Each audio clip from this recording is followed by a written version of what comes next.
Right, so in our last session, we created our initial drawing based off of the student artwork, which is what we had here. All right, so now we no longer need the student artwork for now. Later on, we'll add a background, so if your student came up with some sort of a background, we can use that later on, but right now we don't need to. If your child used colors, you want to try to base it off of some of those colors. All right, but now what you're going to do is you are going to create another layer. So it's another sketch layer. This is the one that I'm going to start on when I am going to be creating different textures and stuff. So for this guy, since I think he looks kind of like a dinosaur dragon, I'm going to be using greens.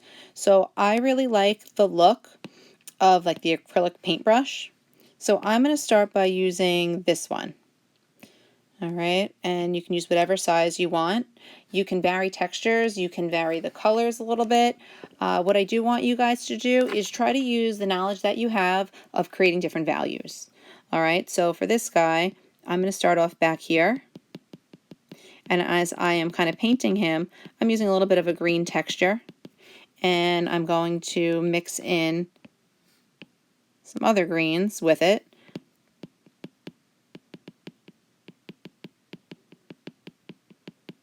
All right, and if you notice the flow, I have it just a little bit opaque, and you can continually just kind of change your colors.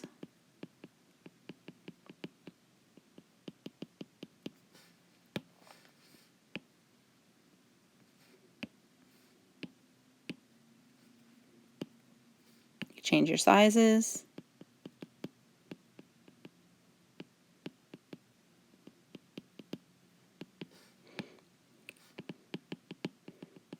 Okay, if you make the flow, the opacity, a little bit lighter, it can make things blend a little bit more.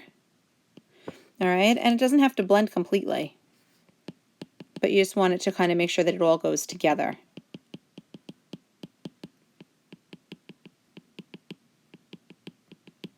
So as you're moving along, what you can also do is you can check on what your artwork is looking like by getting rid of your bottom layer.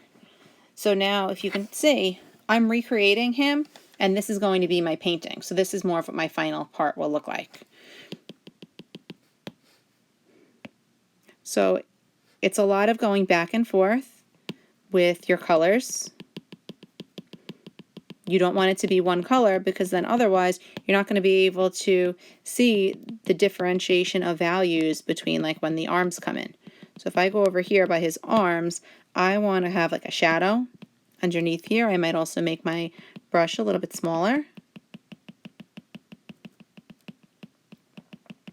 So I'm going to try and create a shadow. I'm going to make it a little bit darker. Then I'm lightening it up a little bit.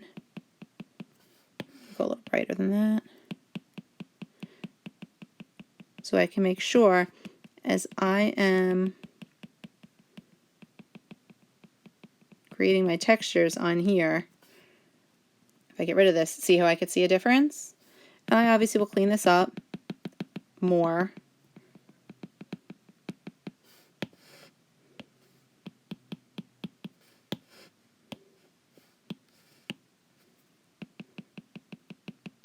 Okay, and the more that you layer it, you can get some more textures, more values in.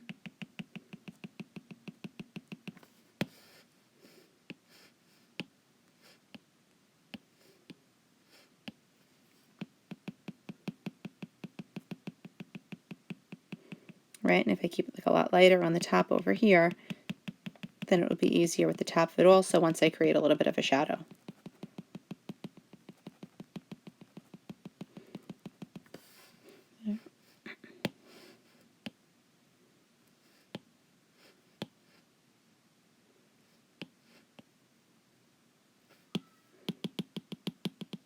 Now, if at some point as you're drawing you decide he looks a little bit boring, I think I want to change him up a little bit, if I just switch my layer and I go to my original layer again and say I want to add something, like I say, oh, I like how he has these spikes right over here, but I feel like maybe he should have some more spikes as we go down his back. You can just add that on. All right, and that's just your basic drawing of it again. And then I can create some things here. All right. as you're creating your painting, you want to sometimes just go back and maybe just create another sketch layer, because maybe you make something and you don't love it. That way it makes it a lot easier to change it up. Like right over here, if I decide I want to start doing this fire, and if you notice I switched to a different type of tool.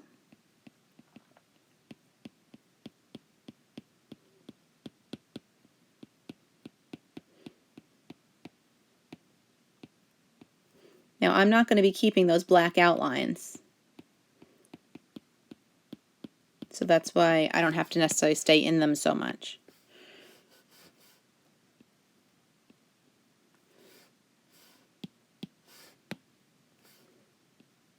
Okay, this is when you'd really like play with the opacity a lot.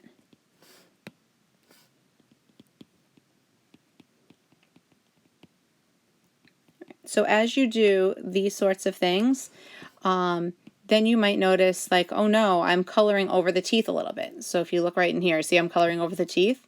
Well, that's okay, because later on what you can do is create another sketch layer, and then if you want those teeth like slightly off white, or if you want them totally white, that's totally fine. But what you would do is then you can color them in. Oh, sorry.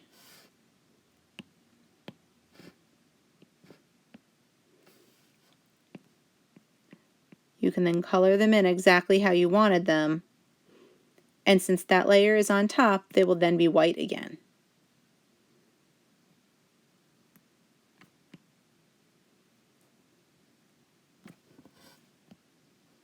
Okay, make sense? So please get started on figuring out how you're going to be transforming your monster using different textures and different tools. All right, and you don't have to use the acrylic brush. That one's my favorite. I know I've told you that a bunch of times. But if you don't love that one, you don't have to use that one. I just don't want you to color it in like it's a coloring book where everything is all one color in an area. You have to remember your knowledge of color theory. You have to create values, highlights. You have to think about those sorts of things. Make sure that things recede and things come forward. All right, I'll have more videos to follow up with this. Thanks, guys. Bye.